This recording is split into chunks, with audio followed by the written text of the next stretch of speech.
Ayan mga kapatid, oh. Nilagyan ko ng pasamano diretso sa ceiling. Yung pasamano ng hagdan. Ito yung ginawa ko kahapon. Kaya lang, harap pa lang yan, di pa napinis. Yung step na yan, bubuhusan ko yan, yan ang may angle bar. Na may round bar din na pan. Yan, may buhos yan.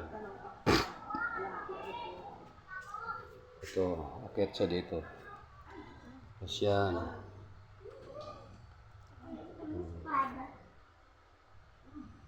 Yan, bubuhusan ko yan kapatid yan. May concrete yan, buhos yan. May isa,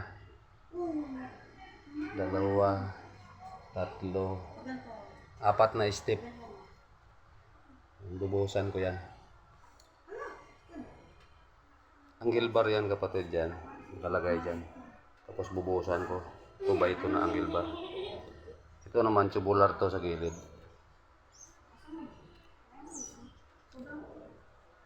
Ito yung pinakakuan niya. Pababa.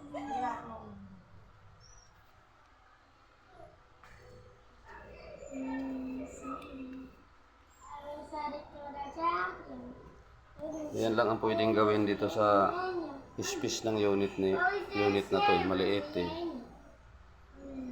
36 square meter, hindi makuha ng maayos ng hagdan, may layout ng malaki. 1 meter yan kapatid.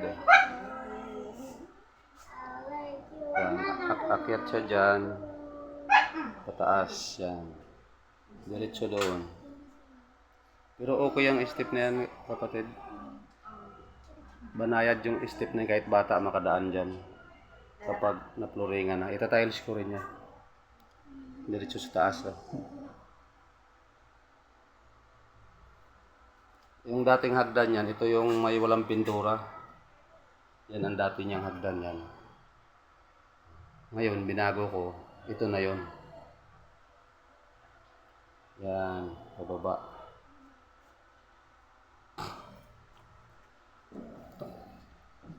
Yan ang kuha niya.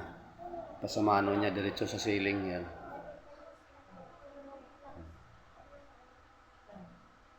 Tapos sininsilan ko yung beam, winilding ko yung bakal. Winilding ko yung angle bar yan. Babay mga kapatid.